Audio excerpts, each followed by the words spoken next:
we've listened for a long time, into the silence of stars. But silence is never empty, just waiting to be heard. And still, we listen, not for answers, but for meaning.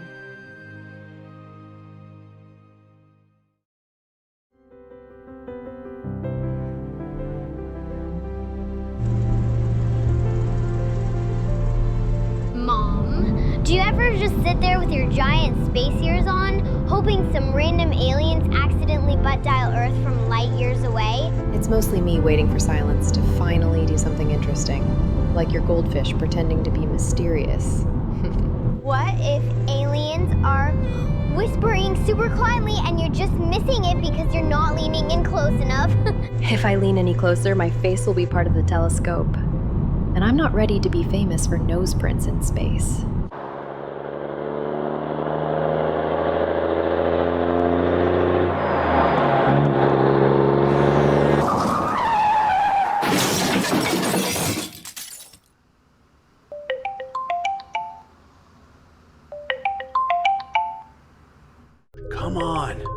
Come on, Elora. Answer your damn phone. Hello, Fergus. Don't tell me the new FFT parser crashed again. Hey, Laura, you need to come right now. We got something. It's been emitting for almost 20 minutes now. Fergus, be specific. Are you sure? Did you check the baseline drift and instrumental noise? That's not a real question. Of course, I ran calibration sweeps twice and cross-checked with the Keck Observatory. And they confirmed signal origin? They can't hear it from their latitude, but it's confirmed. There's a system at the exact RA and declination you predicted. Fergus, do you know what this means? It means we'll be legends. And Peterson will be the footnote in our Nobel lecture.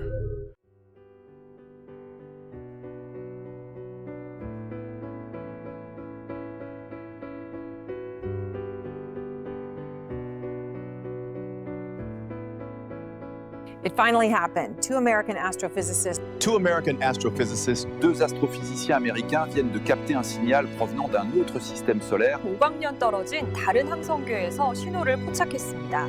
This might be the first proof of extraterrestrial life. Il semblerait que deux astrophysiciens aient finalement trouvé de la vie intelligente dans un système lointain.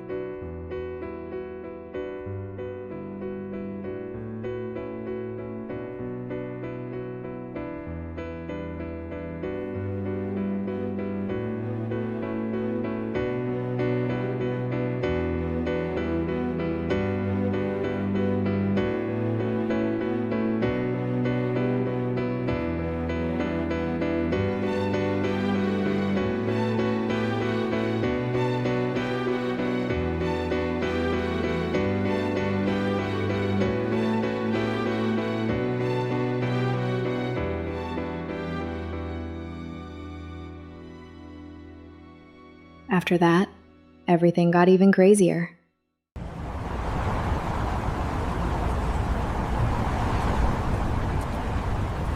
Hey, Yoon-Gyun, is the meeting with Dr. Elora Nellis confirmed? Yes, Mr. March. She should be arriving any moment now. Okay.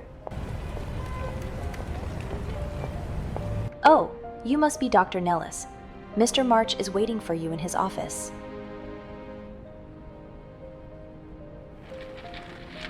It's an honor to finally meet you, Dr. Nellis. It's an honor for me too, Mr. March. Please, have a seat, Dr. Nellis.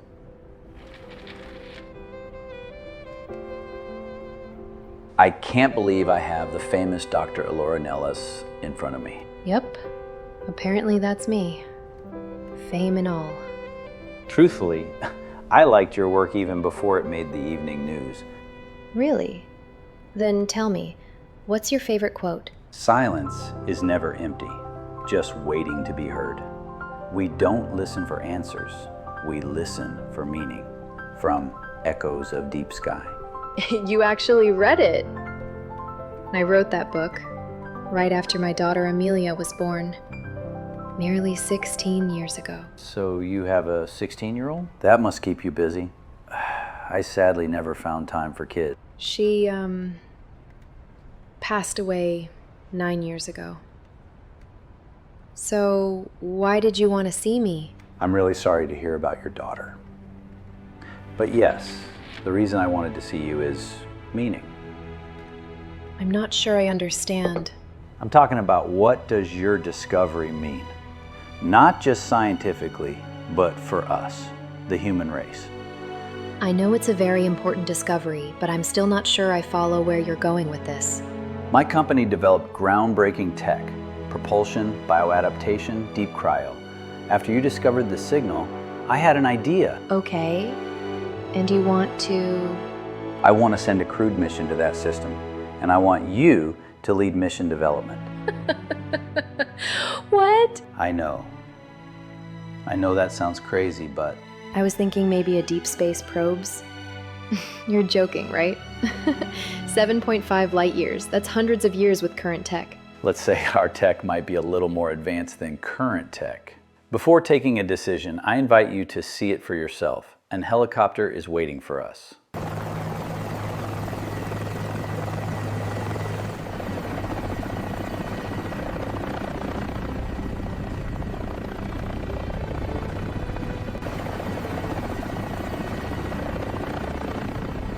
It all felt surreal, like walking through the set of a sci-fi film.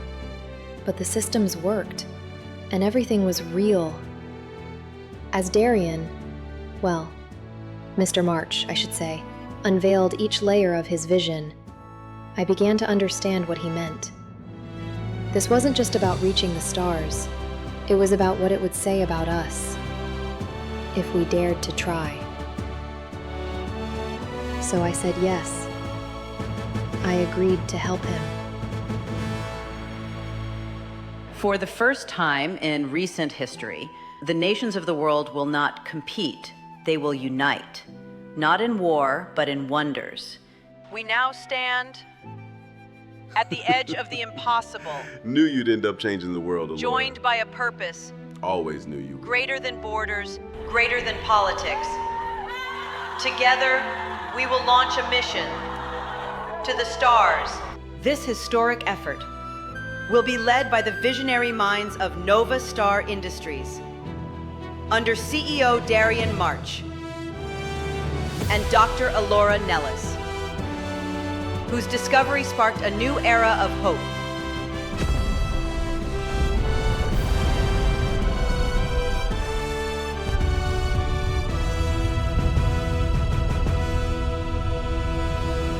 First, we had to reach the moon, where most of the mission development would take place.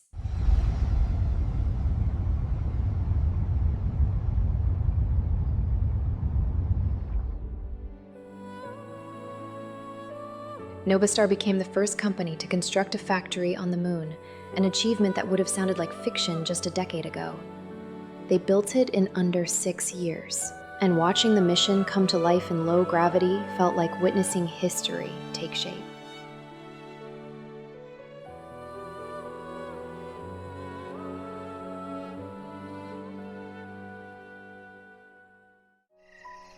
The moon looks so close tonight, like if I stretched high enough, I could almost touch it.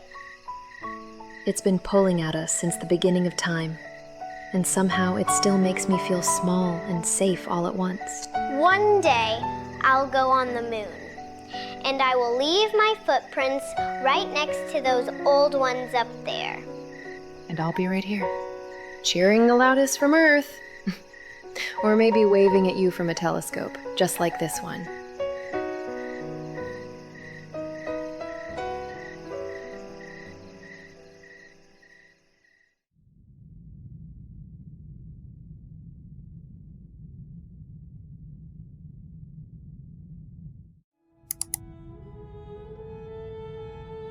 Is that your official lunar fashion statement? Or are you just single-handedly destroying the future of spacewear?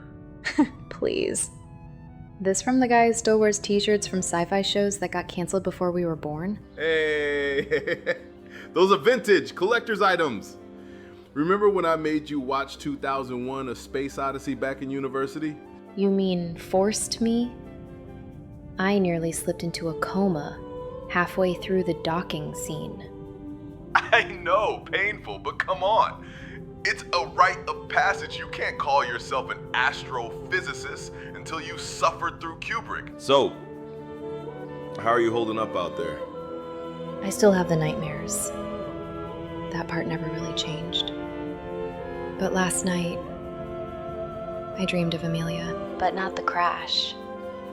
Just her. A happy memory. Maybe it's being up here, on the moon. She always said she'd walk on it one day. I saw that photo of Earth you sent me. It was beautiful. I'm sure she saw it too. Wherever she is, she saw it through your eyes. Thanks, Fergus. Really, I needed this.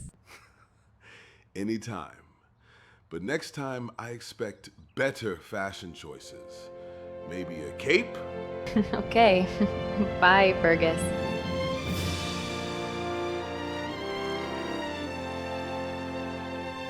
Something in me quietly shifted. The nightmares came less often. And for the first time since the accident, I began to feel flickers of peace. There was something healing about building a future bigger than ourselves, something that reached past grief and gently pulled me forward.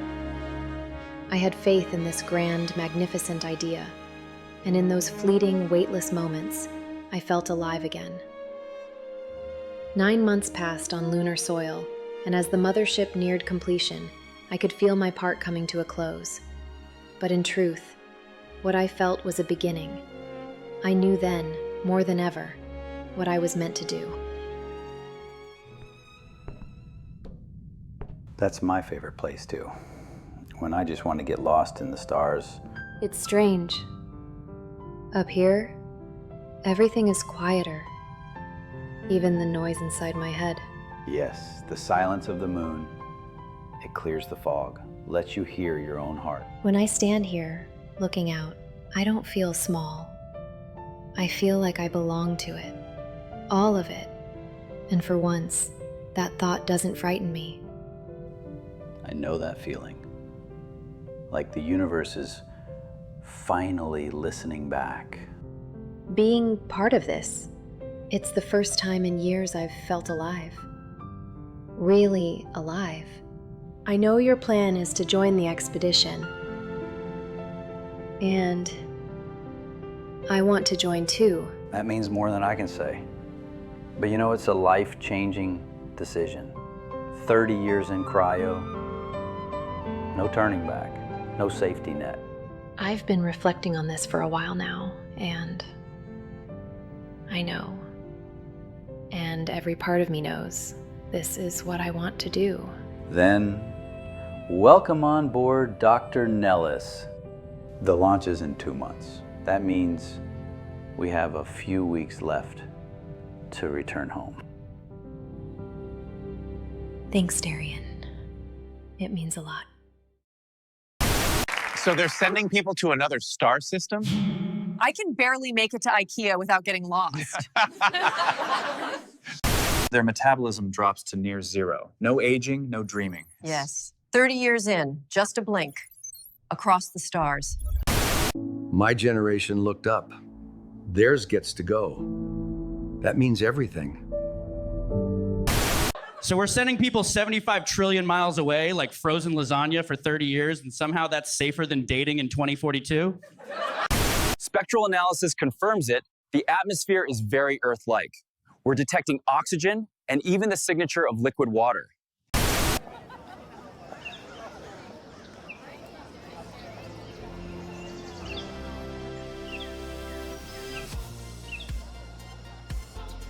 This place brings so much memory.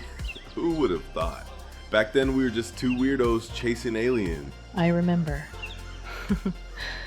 The E.T. twins, they used to call us. You with your conspiracy theories, me with my orbital math that made half the class hate me. They weren't hating, they were jealous. Nobody could model deep space signal drift like you. You weren't too bad yourself. That's why I dragged you into my thesis group.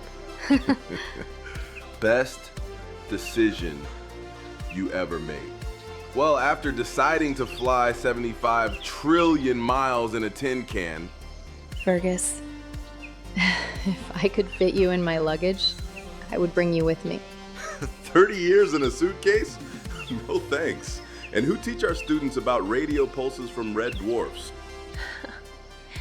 You're actually enjoying the whole professor thing now? Didn't expect to like it.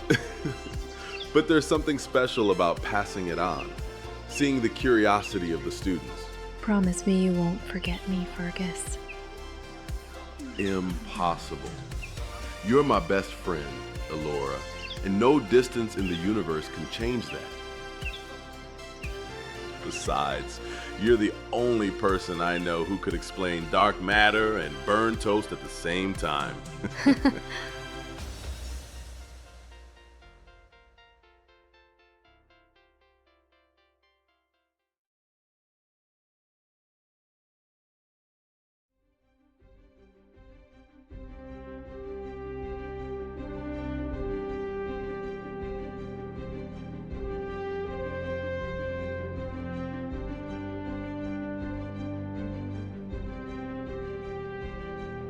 In the stillness between stars, time forgets our names, but never the echoes we leave behind.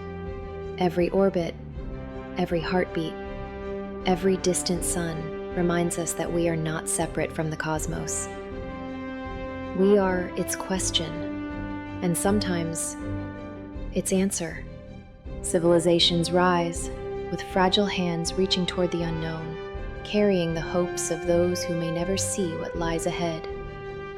We send vessels across darkness, not only to discover, but to remember what it means to be alive, to search, to wonder, to believe.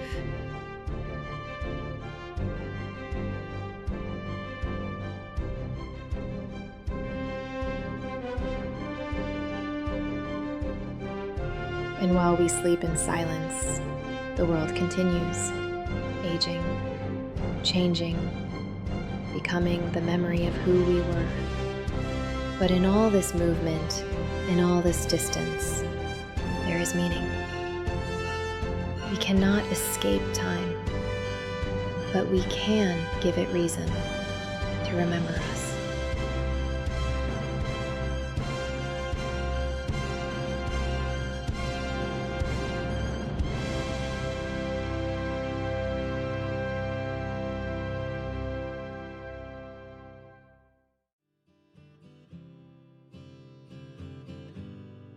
In the quiet after everything, when the stars have had their say, I still hear the echo of your dream, carried gently far away.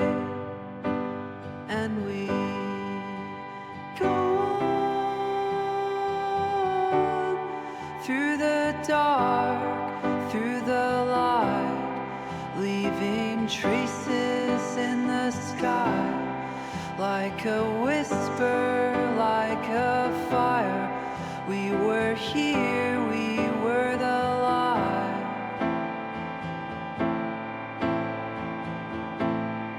Time will hold what we became, names and moments softly fade.